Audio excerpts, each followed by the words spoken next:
Kahiyaho itong ginawa ni Vice Ganda. Nakakahiyaho talaga, Vice Ganda.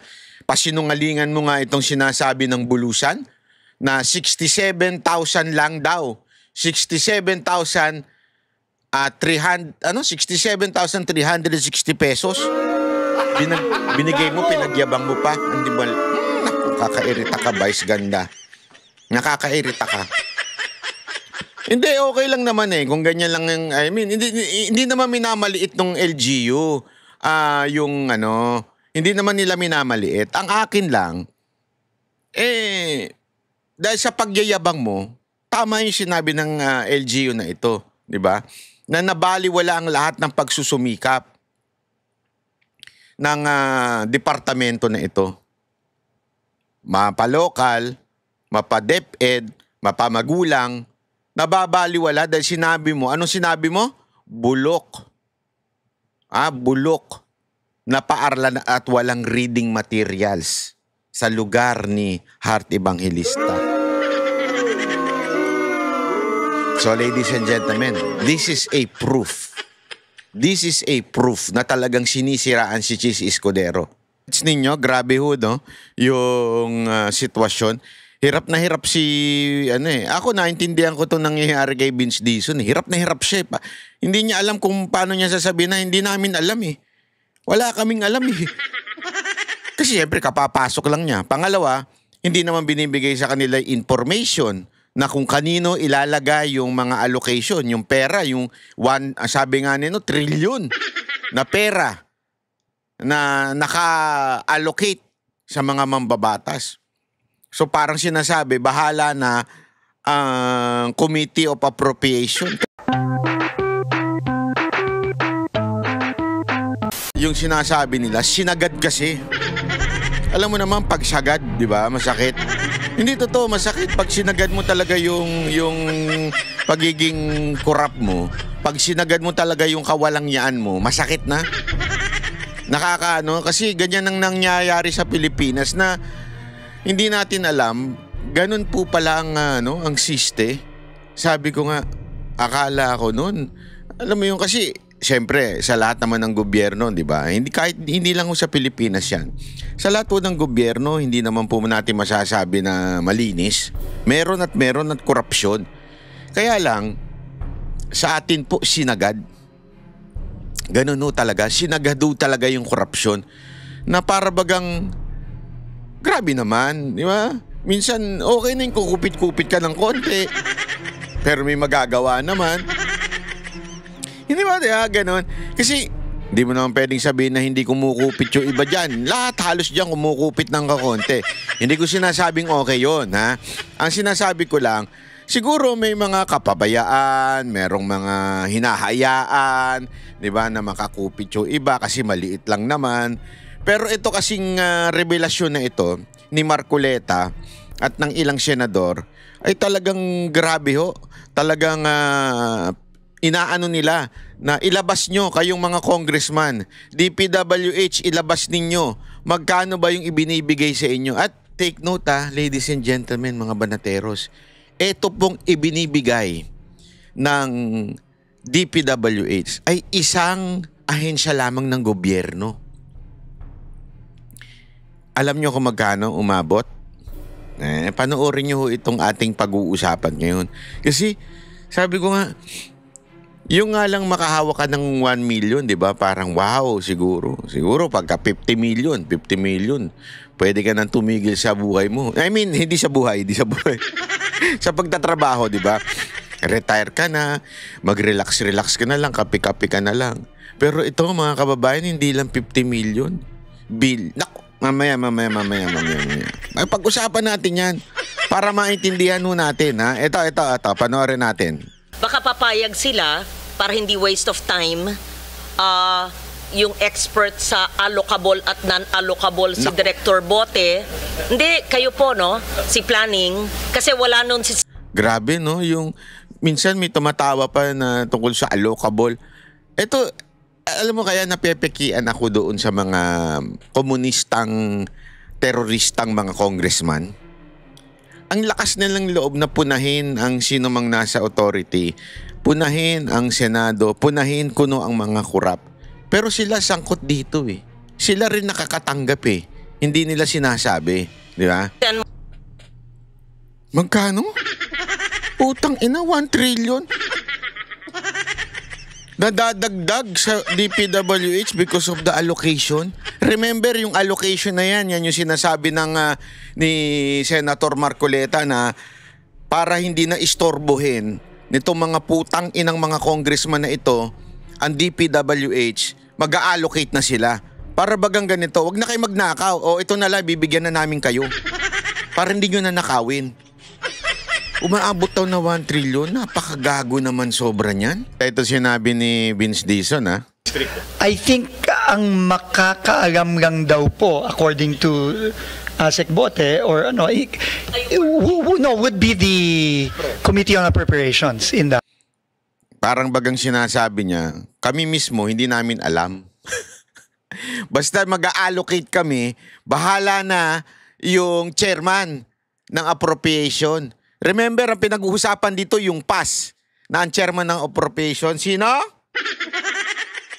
Kisaldi ko.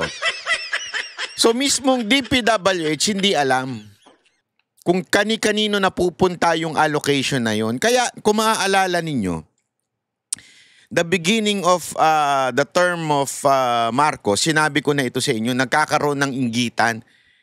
Di ba? Nagkakaroon na, naikwento ko na sa inyo ito noon eh. Kaya sabi ko sa inyo, puputok to eh. Marami hong nagkakainggitan daw noon. May mga nagkwento sa aking mga congressman kasi ang nag-allocate pala yung chairman. Ibig sabi niya ni Vince Dizon hindi yung DPWH. Kami, ibibigay lang namin ito, yung amount. Bahala na yung chairman kung kani-kanino niya ibibigay, saan niya ilalagay, saan niya i-allocate. Nagegets ninyo? Naku po, patay tayo dyan. At merong hindi ko alam kung merong Judas Barabas Echas na naandoon sa loob at nako Kung HGAB po ang pinag-uusapan natin. Nahihirapan po kaming kumuha nun eh. Kasi po kayo kahit sila isang Senado daw nahihirapan pambirang buhay rin. makuha nyo rin eh. Lahat ng party list, alam po ninyo yung mga projects nila eh. So doon na lamang po natin kunin. We will try our best, but according to our budget staff po, Mr. Chairman, parang medyo bugag ata kami doon eh. Bugag ang DPWH kung which party list got this, that got this. Kasi nga ho, there's no district eh. Kasi po kami naniniwala, mas authentic yung makukuha nyo kasi kayo yung... Again hindi pinagbibintangan ni Marcoleta ang DPWH. Sinasabi niya, kayo ang kumuha doon sa Kamara. Kasi sila nga mismo, yung Senado, siguro because of parliamentary courtesy o dahil nga alam natin may sigalot ngayon ng Senado at Kamara, especially the Senate President. This is si kumpare, di ba? Kumpare yan eh. So, ang request hindi naman pwede manggaling sa senador, dadaan yan muna sa Senate President, di ba? So, hindi nila ma-request. Yan yung sinasabi ni Marcoleta. Kaya pwede ba kayo na kumuha? Yan ang sinasabi niya. Nakakaalam ng mga projects We will try nila. our best. Mr. Chairman, we will try our best po. But right now po parang... yeah. We will try our best, Mr. Chairman. But I'm being told now that it's very difficult, goes to impossible to extract Yan nga yung which... Alam nyo, mga kababae, yan yung sinasabi ng mga ibang... sino ba nagsabi sa akin ito? I think, correct me if I'm wrong, it was Jimmy Bondoc, Attorney Jimmy Bondoc na nagkwento nito noon, na napakahirap talagang kuhanin yung magkano ang natatanggap ng mga congressman. At walang authority above them to, para bagang wala silang accountability to anyone. Kaya nga 'di ba dapat i-pressure natin kung magkano ba ang budget, project, allocation. Ito lumalabas na ito mga lintik na congressman natin para bagang hari. Hari pagdating sa budget. Sila lang ang nakakaalam. walang pwedeng umalham. Pero meron. At trilyon.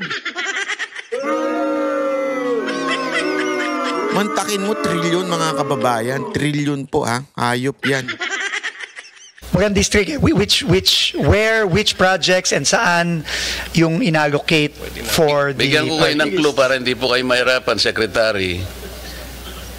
Yung mahihirapan lang kayo, konti lang yun. Kasi yung mga contractor party list, congressmen yun eh.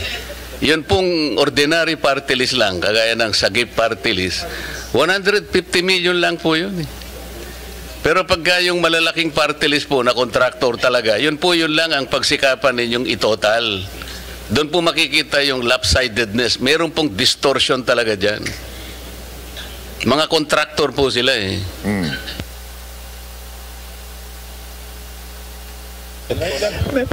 Mr. Chairman, we will also write the Committee on Appropriations and seek their assistance. Grabe, also. no? Kung paano po ang kung maibibigay nila sa amin yung detalye yan. But as of now, I don't think we have that information. Meaning we cannot extract from the HGAB specifically kung which line items, which projects were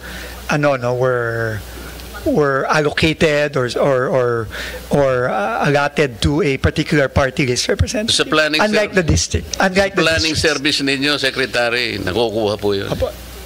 Sige po. Kasi si Yosek Cabral noon, alam niya lahat yun eh. Sige po, Mr. Chairman. Unfortunately, Yusek Cabral is no longer in the department, but we will try our best. No? Mr. Chair. Senator Tulfo? Yeah, I would just like to ask the planning service sa finance ng DPWH. Ito ba yung sinasabi because walang specific na district yung budget at saka so maaring may naririnig kasi ako nung when I was in the House of Representatives na pwedeng bumili si ganito ng pondo kay ganito.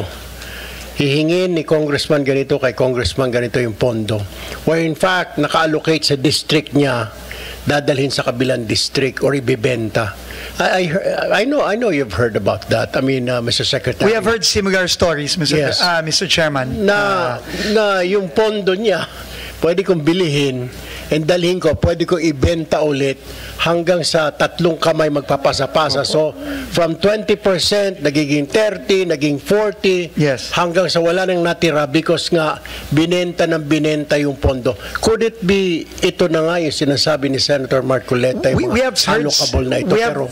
We have heard, Mr. Chairman, similar stories and we've gotten similar information na yung bentahan, bilihan, yung parking, yung Ultimo yung hihingian, hayop talaga yan. Kupal talaga eh. Di ba? Kupal talaga eh. Sorry sa term, pero pati ba naman yung korupsyon naghihingian pa? Nagsusulutan pa? Akin na yan Garapal eh. Di ba? Alam mo ito yung sinasabi nila Senator Marcoleta na yung iba nahihiya pa sa kasalanan. Di ba? Nahihiya pa. Kung gagawa ng kasalanan, nahihiya pa. Ito, literal, naghihingian pa, nagsusulutan pa. Yung sagasa, yung mga ganyang mga terminologies. I think this is actually part of the ongoing investigation by the Independent Commission right now. And we have been asked to submit documentation as well for this. But as to kung itong mga sa party list ay kasama dito, well, it's possible po na kasama yan, although like I said po, mukhang hirap kaming at least sa department na i-identify kung magkano yung mga yan, saan yan, kanino ginagay. No, yun po ang medyo, I think we have a bit of a hard time getting all that Mr. Chair, salamat po sa inyong sagot, Secretary. Kaya nga last week pa namin hinihingi yung NEP revised allocable at non-allocable, maski iba na ang salita, district project at non-district, doon makikita yung kanilang hinihingi. Yung pong tanong nila, doon makikita. Kasi yung hindi po alam ng district engineer, titingnan natin. Hindi alam ng congressman, district engineer at mga mayor sa distritong yon, alam dapat ng region. Pag hindi alam ng region, alam dapat ng central. Pag hindi po nila alam lahat, tatapisin ng Eagle Eye Chairman. Ganun lang po yun, di ba? Mapo. So I think what we're asking for will address the concerns of the other senators. If we are really serious, and I'm Yes. sure you are serious about cleaning up the system. Yes. Ma'am, I think Thank you. there was just a little bit of confusion on the terminologies because in the revised NEP, the new team actually did away completely already with the concept of allocable, non-allocable. No? I think in the letter of Undersecretary Conti, ma'am, Mr. Chairman, to the Honorable Senator, we explained our process, but sabi naman ni ma'am na we will just submit it based on legislative justice para lang makita. Naintindihan ko na po ngayon, no, yung point ni Senator Loren na all we want is, let's say, X district got this much. We will validate with a congressman or the district office there. To shorten your work, Yes. hindi na kailangan po i-validate. Ito, 625, di ba yung revised? Per district po, yung Magkano? yung sa district ito, yung region or central ito. So, iniba lang yung pangalan, hindi lang natin ginagamit allocable Yes. and non-allocable. Kasi, Understood, ma'am. just to simplify, sabi po ni Director Bote, ang allocable, yung ceiling po ng budget ng congressional district, allocable. O sige, ayaw nyo gamitin yun, ayaw din namin. So, tawagin natin district projects. Yung hindi po district projects, tinatawag sa dating leadership ng non-allocable. Ayaw po natin gamitin yon. Di tawagin natin non-district projects. Pag hindi po alam ni district engineer at ni congressman at ng lokal, di region siya o central siya o question mark, sino pa? Di ba? Ganun po. So, district, non-district. So, district, synonymous to allocable. Non-district, synonymous to non-allocable. Yung tinatanong po nila, parking, sagasa, whatever, ay siguro sa non-allocable dati. So, aalamin natin, doon lang natin makikita yung hugis at yung maaring mga tabang pwedeng putulin kung makita natin yung non-allocable synonymous to non-district. Tama ba ho? Thank you. Agree ba? Very clear, ma'am. Now, Director Bote and the But you have to Undersecretary. identify for us, hindi lang yung suma total, this district, 1B, hindi. Lagay nyo, 500 district, 500 previously known as non-allocable, now called non-district. Ganun lang.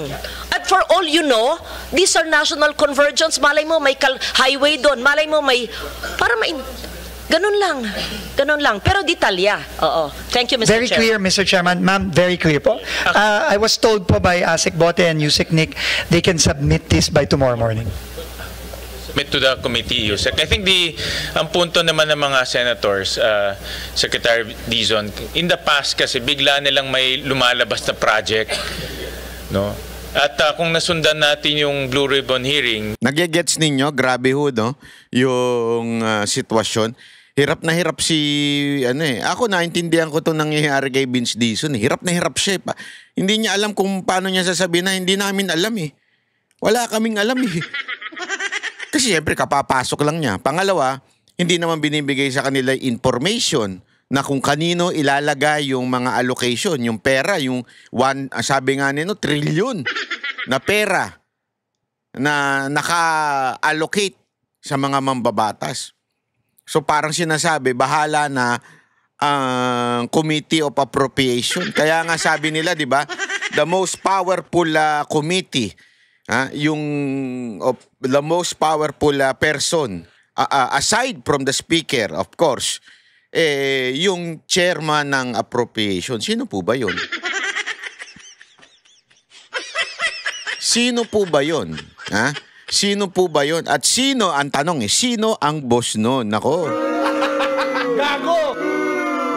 Sa tingin nyo, ganun gayon lang yon? Hindi sa inyo, sa tingin nyo, may walang kinalaman yung iba kung hindi siya lang. Ako, di ako naniniwala dun. Ayun, malaking katarantaduhan yun na sasabihin nyo na ang meron lang alam niyan ay yung chairman. Malabo yun. Gago! At syempre, mga kababayan, yan ang ating question ngayon. O, ito na. Para sa 500 na GCash. Ayan na. Ang tanong, pogi ba si Banat Bay? Gago! Bantado ka Banat Bay? Hindi, biro lang. Oh, ang tanong, mamaya ko nasasagot. Tatanong. Ito muna. Bago natin itanong yan, meron muna tayong i-discuss na napaka-importante rin. Napaka-importante ho nito, ha? Kasi ito yung pagdating ho doon sa extradition na ginawa kay Pangulong Duterte. Ito ba yung tinutukoy na Supreme Court? Meron ho ba itong direkta o indirect na masasabi nating implication o decision na ginawa ng gobyerno natin? Pakinggan natin ito, ha? Kasi naglabas po ang Supreme Court ng parang, hindi ko alam kung anong tawag doon, pero ang tawag, para bagang paalala, na pagdating rules, na pagdating sa extradition, ito dapat. Okay? So, hindi ko alam kung ginawa nila ito dahil sa mga nag-inquire sa kanila about the extradition na ginawa o extradition na ginawa ng gobyernong ito. Kaya nga pakinggan natin. Tingnan natin, ha? Ito. Wait lang. Chotomate. Ayan. Ito. Maganda ito eh. Na mapangyayari ngayon.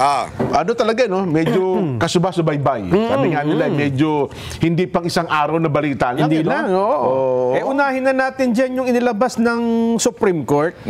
Inilabas ng Supreme Court. Oo. Ano Tungkol yan? saan ito? Ito ay tungkol sa mga patakaran na dapat sundin kung merong isang Pilipino na dapat dalhin sa ibang bansa at doon litisin sa isang kaso. Abay, napapanahon nga yan. So masasabi ba natin na ito ay masasabi natin may kaugnayan din sa nangyari sa dating Pangulong Rodrigo Duterte, Nelson? Bagamat technically hindi nila man pwedeng tawaging extradition yun, ha? Oo. Pero kung papaano ginagawang isang extradition ng isang Pilipinong may kaso sa ibang bansa at dadalhin natin doon, masasabi nating karapat-dapat na sundin ang patakarang ito. Abay, dapat. Kasi wala namang ibang patakaran tungkol dun sa Ginawa. ICC. Paano mo dadalhin doon? Yes, tama. At kung sa bagay, yan naman dinilakay na rin natin noon dyan na ito pong pagpapadala ng isang Pilipino sa ICC, Ano man ang kanyang katayuan sa buhay, ano ang kanyang pwesto sa lipunan. Okay? dapat talaga dumaan sa korte ng Pilipinas. Hindi po pwedeng direkta.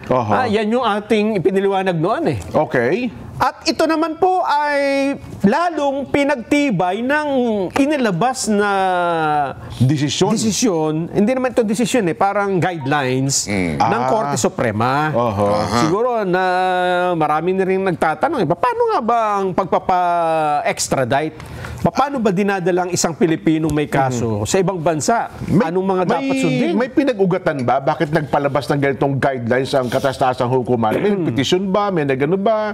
May lumapit ba sa kanila? Hindi sinabi, Jen. Hindi sinabi. Pero matatandaan po natin na hanggang ngayon, ang pagpapadala sa dating Pangulong Duterte sa ICC, sa The Hague, Netherlands, ay isa ring question na legal, may legalidad na, may question legal pa rin dyan na nakabinbin pa sa Supreme Court. At yan pinagtatalon-talunan din ng mga abogado at mga legal luminaries sa ating bansa, Nelson, ha? At tandaan niyo dyan, ha?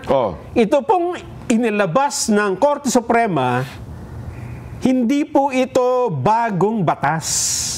Hindi sila gumagawa ng batas, di ba? Totoo. Ang ibig sabihin lang ito, mayroon ng mga batas na pinagbatayan at nilinaw na lang nila kung paano dapat ipatupad ito. Okay.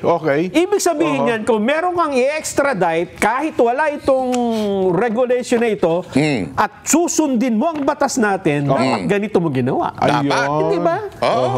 At ito pala, anbang pala ito, yung 15 maestrado. Nung nag-approve, ha? Okay, tama. Ito po ang rules on extradition proceedings. Ayan. Para daw Bago mas... nga, oh. Ha? October 27, bago. Kahapon lang talaga pala nila ito napagtibay. Oo, pero dated April 8 pa oh.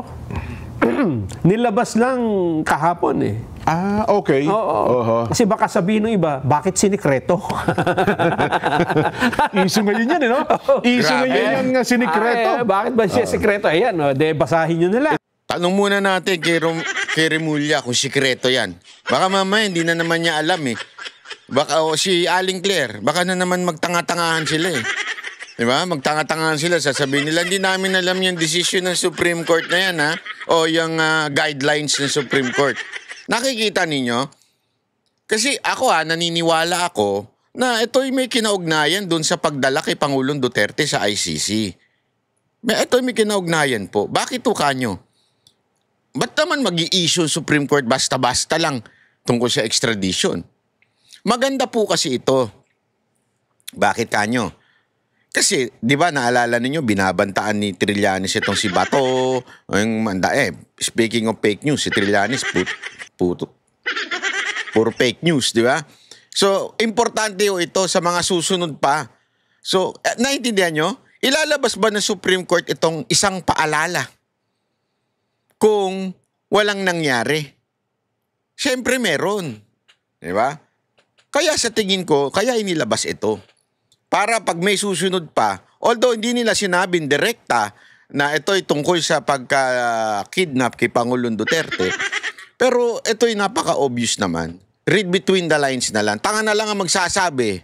Kasi alam ko na naman ang palusot ng iba dyan. Hindi naman sinabi ng na ito'y tungkol kay Pangulong Duterte. Wala naman sinabing gayon, di ba? Pero tuloy natin. Tuloy. Ito po isinapubliko na po ito. Yan. Ganito po ang nangyari. Ang extradition, eto na ha. Yan do'y tumutukoy sa pagpapadala ng isang tao mula sa Pilipinas. Ayun. Hinihingi ng isang estado o ng isang bansa. Request ng estado, state. Na doon siya dalhin at isailalim sa paglilitis. Investigasyon o anuman. Yan, to place them at the disposal of foreign authorities. Yes. Ayun pala ang ibig sabihin, ha? Okay? Ang extradite naman ay yung sino mang individual na pinaniniwalang nasa teritoryo ng Pilipinas na hinihiling na ma-extradite. Ito yun yung tao. Yan. So ito'y maaaring, halimbawa, ang humihingi ay Amerika. Yan, O pwedeng citizen ng American citizen din. Kasi nandun yung kaso. Halimbawa, Juan de la Cruz, isang US citizen pero nasa Pilipinas, hihilingin nilang maiuwi sa Amerika. Dahil nandun yung kaso. Yun. Paano na halimbawa, isang Pilipino, Juan de la Cruz, pero may usapin sa iba, halimbawa, doon sa ibang bansa. Sa ibang bansa. Ganun din. Ayun. So, sumasaklaw ito sa lahat ng may kasong nawala sa Pilipinas at kailangan litisin sila sa ibang bansa. Eto na. Ang panuntunan po ay sumasaklaw sa lahat ng extradition proceedings, kabilang ang mga kahilingan sa warrant of arrest, hold departure order at bail. Ibig sabihin, aarestuhin mo pa lang pala dyan, dapat susundin mo na yung... Ay, mga alituntunin, mga panuntunan. Yes. Eto, papayagan lamang ang extradition kung ang ginawang pagkakasala ay may kaparusahan sa parehong batas ng Pilipinas at ng humihiling na estado. Ito po yung tinatawag na double criminality. Pero hindi naman kailangan na pareho ang terminolohiya, basta ang kilos at krimen ay ng parehong bansa. Ibig sabihin, may parehas tayong umiiral na batas. Kung ang extradite ay maglilingkod ng sentensya sa dayuhang estado, papayagan lamang ang extradition kung ang parusa ay hindi bababa sa 6 na buwan. Eto ang proseso, paano gagawin? Yan, yung pamamaraan. Kapag daw po ang sekretary ng DOJ o sino mang itinilagang State Counsel ay nagsubmit ng verified petition sa extradition court, kapag naisampa na, ang korte Eto, pakinggan nyo ha. Korte, hukuman. Ang magkakaroon po ng exclusive jurisdiction sa kaso. Ang ibig sabihin dyan, hindi po hindi DOJ. Talagang korte. Korte. Yan! Hindi katulad na sinabi nila dun sa kaso ng dating Pangulo. Kami po. O, di ba, yung katarantaduhan ng ni Remulla noon na sinasabi nila, ang korte, yung DOJ ang bilang naging korte. Di ba, yung sinasabi nila sinasabi ngayon ng Supreme Court, hindi. Dapat talagang sa tunay na korte dalhin. Kahiya-hiya talaga ito si Remulla. Mantakin mo, naging ano pa man din ito, ha? Ay, naku talaga, oo. Kami ang judicial authority. Hindi. Korte. Ang petisyon ay dapat maglaman ng lahat ng kinakailangang impormasyon at dokumentong verified at sertipikado ng diplomatikong opisyal na humihiling na bansa. Dapat certified ng requesting country. So dapat didinggin mo na sa local court pala, no? Hindi direkta. Okay. Kahit na yan ay hinihiling ng Interpol. Totoo. Ng mga bansang kung ano pa man. Ang proseso niyan ay ang warrant dapat sa lower court magbumula. Ayun. Yung pag-aresto, yung kautusan ng pag-aresto. Okay. Ayan, eto pa. Halimbawa, meron kang kaso. Ipapa-extradite ka. Diba sinabi, Jen, may kaso ka sa Amerika doon ka didinggin. Yan. Aarestuhin ka namin. Teka muna. Pwede kang mag-file ng appeal. Maaaring kang maghain ng appeal sa Court of Appeals na magpapasya sa loob ng 90 araw. Within 90 days. Hindi ka agad-agad na may didinggin ka mo sa local court. sa Court of Appeals. Yes. Ng bansang kinaroroonan mo. Dito sa Pilipinas kasi rules dito yan Hindi lang yung pwede ka nga magpiyansa Ay, sus. Kung halimbawa, nasa ibang bansa naman, tayo naman ang humihiling. Halimbawa, Uncle Sam ng Amerika, may kasong kinakaharap sa Pilipinas, dapat sa Amerika, didinggin din muna nila yun. Di ba? Ganun pala. Ganun talaga ang patakaran. Hindi mo basta-basta makukuha sa Pilipinas yan. Hindi basta-basta makukuha. Kasi ganun naman talaga ang patakaran sa lahat ng halos bansa. Na sumusunod sila sa patakaran ng local court. Yan. So ano ang ibig sabihin nito? Ibig sabihin nito, mali po talaga yung ginawa sa pag-aresto nung nakaraan. Dun sa basta na lang dinala. Na hindi dinaan sa kahit na aling korte. Hindi ba? Kasi sila na judicial authority. Ayun nga. Di ba? Na umaakto dun Dalawa ang magiging implication nito. Sabihin ng iba, mali talaga yung ginawa ninyo noon. Ang pangalawa, sasabihin nila, ay hindi mali. Kasi wala pa naman rules noon. Kumbaga, mutin academic na yan. Kalalabas lang yan Ngayon lang yan. Kaya lang, sabi nga natin, ito ay guidelines lang. Pero kung ang sinunod nyo ay batas talaga ng Pilipinas noong nangyari yan, ganito rin dapat ang susundin nyo, di ba? Kasi wala namang bagong batas na ginawa. Wala namang bagong batas Nilinaw lang kung paano mo susundin. Yan, Yes. Wala namang iniakdang bagong batas ang Kamara o ang Kongreso na ibinaliwanag ng Supreme Court. Wala, kundi itong mga batas na ito, umiiral na, naglabas na lamang ng guidelines sa katastasang hukuman. Yan. Kaya ang implication nito, Jen, ay doon sa mga susunod. Halimbawa, di ba, may warrant of arrest daw si Senador Bato de la Rosa. Yan, nga pala. May warrant of arrest yung kung sino pa. Ang arrest ay papunta sa ibang bansa, di ba? Yes, Pwede nilang sabihin, ito ang sundin. Si Ginong di ba? Si Ginong Apollo Kibuloy, di ba? May naharap din kaso yan. Ganito. So ayan malinaw kay Pastor Kibuloy kay Pastor Kibuloy, malinaw po, dapat ganyan. Dapat to ganyan na maging sitwasyon, hindi pwedeng basta-basta ipadala doon. Wag ganun mga tarantado kayo. Okay? Mga extradition. Pati yung sa ICC. Kasi wala namang, bagamat hindi sinasabi rito, nakasama rito yung kaso, yun kasi yung proseso ng kasi ang desisyon ng Korte Suprema, hindi naman tinutukoy doon sa isang personal na tao, isang particular na tao, kundi ito sa kabuuan ng proseso to. Proseso ayun. So at least nalinaw nila yan. Malinaw na. Ang hindi natin naman malinaw yan. Hindi natin alam kung anong magiging desisyon nila. Kasi nakita na nila, di ba? Eto na. Nilinaw na Anong desisyon nila dun sa pag-question sa pagdala ng dating Pangulo, Pangulong Duterte sa ICC? Ako sa tingin ko baka hindi na magpasya ang kataas-taas ang hukuman dyan. Kaya anong gagawin nila doon? Moot-en academic? Kasi sabi nila, hindi na kami makapagpapasa dyan kasi nandun na ang Pangulong Duterte sa iba yung dagat. Pwede mo naman sa dahig na. Pwede mo naman sabihin na hindi po for academic discussion.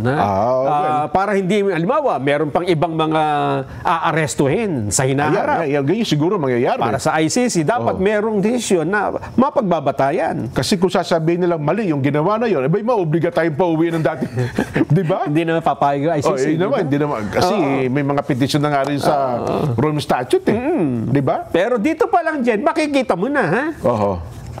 Kasi i-interpret lang naman ng Supreme Court ang mga batas, di ba? Tama. So kahit wala nito, kung i-interpret nila ang pagpapadala sa dating Pangulo sa dahig, maling-mali, gamit ang mga batas na ginamit rin dito, sasabihin nga nila, mali yung ginawa. Di ba? Nabasta na lang din nila doon. Well, malinaw na malinaw. Malinaw na malinaw. Ano ha? Pero ang palusot nila dyan, baka sikreto lang yan. Ko lamang, mga abogado. Hindi natin alam kung ano ang ilalabas nilang desisyon. Diba? Alam mo naman ng mga abogado, kahit malinaw naman na minsan, ang pasya, nagiging bendalo. Hindi, totoo naman Ganyan ang mga abogado, they can bend the law. Sabi nga di ba? Taknang weteng. Palalabuhin na ng konti para medyo tuloy ang mga tao Oo nga, may punto rin yun Kaya nga, ang sabi nga ni Ombudsman Remulla, na dating DOJ Secretary, Yes, you can bend the law. You can bend the law. Sabi nila, wag yun na ulitin yan. Masakit sa tenga. Masakit sa tenga ko yan. Parang hindi ako makahulagpos sa bagay na yan Talaga naman, ganun talaga. Nason? So, paano ngayon ito tatanggapin, ng mga abogado dito sa ating bansa at ng mga korte. Itong bagay, sabihin siguro nila, wala naman, niliwanag lang naman reglamento na inilabas yan at sa susunod, hindi na natin mauulit ang nangyari sa dating Pangulong Rodrigo Duterte. Dalawa lang ang magiging yung isa na nagsasabing noon pa ay mali ang pagpapadala sa Pangulong Duterte sa ICC. Isa yan. Sabihin nila, yan ang katibayan. Yun naman nagsasabing, hindi, tama lang yun. Sasabihin nila, yan ang kita nyo na mga kababayan. Ayan po, malinaw na desisyon ng Supreme Court. Actually, hindi pala desisyon. Guidelines na nilabas. Tama rin yung punto nila na hindi na magkokomento ang mga Supreme Court sa issue ni Pangulong Duterte. Kasi lalabas, wala rin naman mangyayari. Kasi hindi naman wala na sa jurisdiction ng Pilipinas. Feeling ko, ganun ang ginawa nitong tarantadong gobyerno na ito. Wala na kaming pakialam whether it is true or not true. The point here, madala na doon at wala na sa ilalim ng Pilipinas. So magdesisyon man ng Supreme Court na mali yan, illegal yan, wala na kayo magagawa kasi nandun na sa ibang bansa. Di ba? Wala silang pakialam. Ganyan ang gobyerno natin. Gobyernong bangag talaga. Bastos na, diktador na. Pero someday pagbabayaran niya mga animal kayo. Yan ang totoo. Someday pagbabayaran niya yan, akala ninyo ganyan-ganyan lang yan. Lahat ng gagawin mong kasalanan sa mundo na ito, pagbabayaran mo, animal ka. Maaring magkasakit ka, maaring matyugi ka agad-agad, maaring bumulagta ka dahil sa kung ano ginawa mo, di ba? Pero pagbabayaran mo yan in the future. Kung hindi man dito sa mundo na ito, sa impyerno.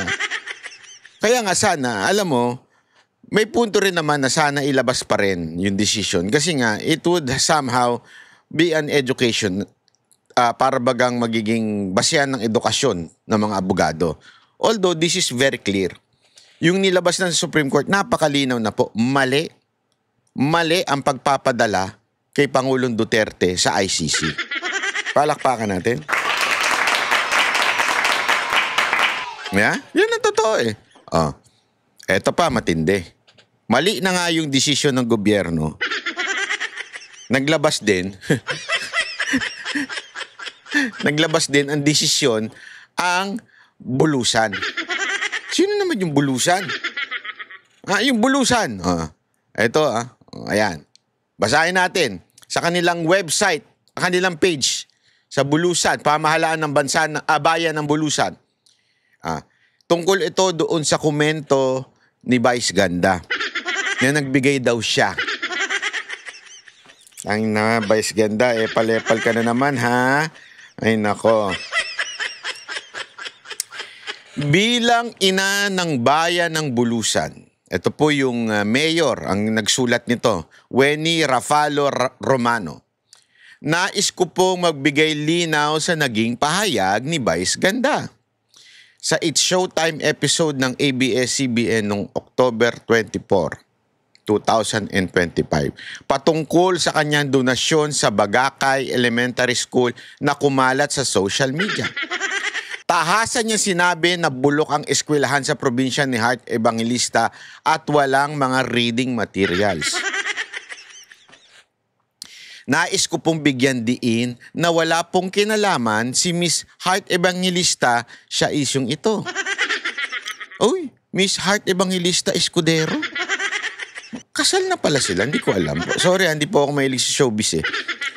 Dumalaw po sa Bagakay Elementary School si Vice Ganda noong September 26, 2023 at nag-pledge po siya na magbibigay ng donasyon sa paaralan. Ang unang donasyon ay 50,000.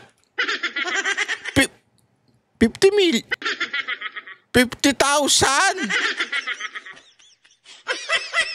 Tangina, pinagmalaki mo pa, 50,000? Sana kung mahirap ka. Hayop yan. Kung mahirap ka, okay, mag-donate ka ng 50,000. O kaya sabihin na natin yung sumasahod ka lang ng 100,000, 50,000. Kung magdo-donate ka ng 50,000, abay malaking bagay yun. Pero kung milyon-milyon ang pang-spaghetti nyo, tapos 50,000 lang pala, pledge pa lang to pledge. Utang ina, shit. Kadiri naman, pinagmalaki mo pa, 50,000. Ikaw na, pwede ba soli ko na lang yan, pledge niyang yan, tas ipagyayabang niya, 50,000 lang pala? Pwede, pakisoli na lang, ako na lang magbibigay sa inyo, Mayor.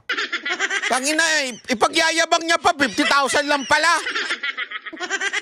Sinundan ito ng karagdagang donasyon. O yun, may karagdagang donasyon naman pala, Badat Bay. Ikaw naman pala, ano ka kasi, nangunguna ka kagad, may karagdagang donasyon. Magkano ba ito?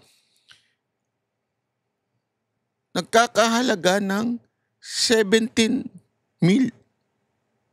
17,000?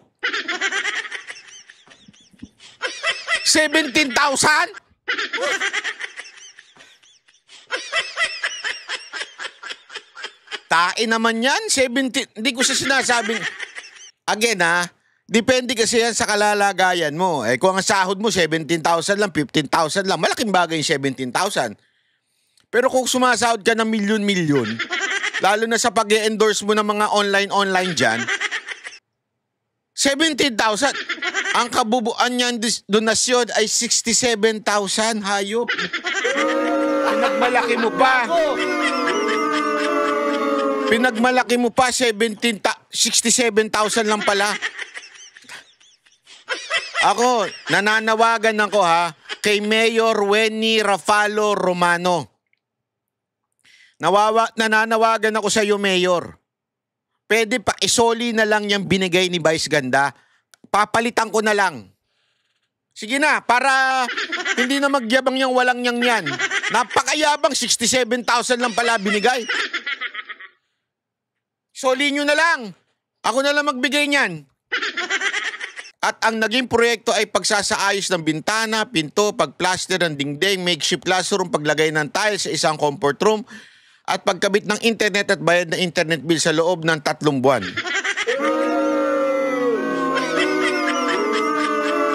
Taos pusong nagpapasalamat ang LGU sa donasyon na nagbigay sa kanya ng pakagandahang loob. Naayos po ang makeshift classroom na inumpisan ng PTA at may pondo ding galing mula sa MOOE o Special Education Fund ng LGU.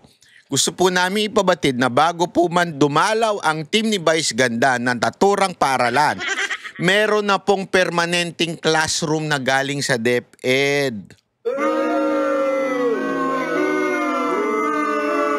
So para palang si Trillanes itong si Vice Ganda, fake news din. Kasi sinabi niya wala daw classroom, wala daw ano. Ay, fake news ka pala, Vice Ganda. Gago! Vice Ganda, nagpakalat ng fake news, oh. Meron na daw paaralan noon. Meron na mga permanenteng classroom. At kumpleto mga aklat at supplementary reading materials na required po ng kagawaran. Sa katunayan, noong May 11, 2023, inilunsad dito ng DepEd sa Sorsogon ang reading program na Project Target. Kaya meron na mga supplementary reading materials. 2023? Nagbigay na daw pala dyan yung Project Target. Sandali, sino bang DepEd Secretary nun? Gago!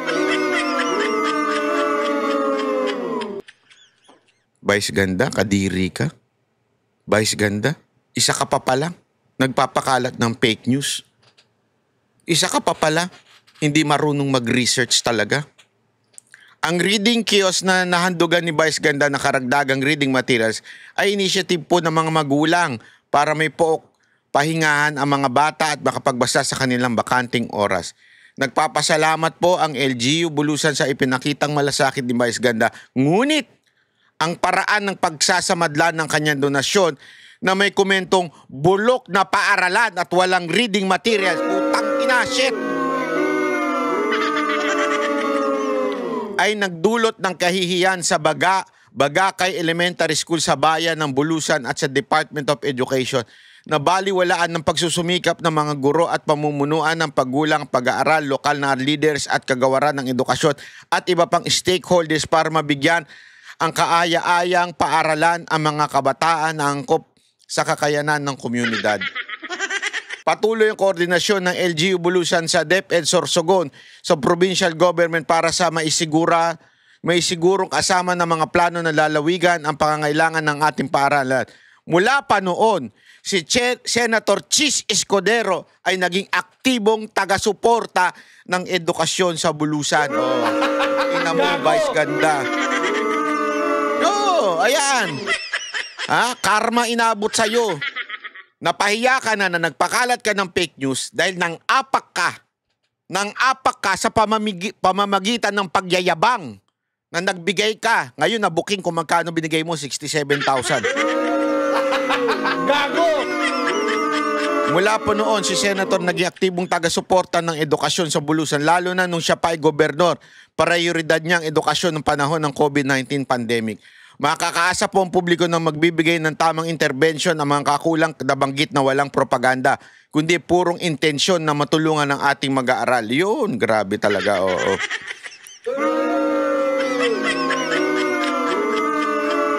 Ito po ay di umano lumabas na balita ho, para lang malaman natin at maintindihan natin. Kasi wala po itong, ayan, pamahalaan ng bayan ng Bulusan. Wala po itong nakalagay na specific na tawag dito na checkmark o verified. Pero tinanong na natin, malalaman natin yan. Tinanong na natin sa mga kinaukulan kung ito ba ay lehitimong ayan, yan. Sandali lang. Chotomate. Kaukulang kung ito ba ay ayan. Wait lang.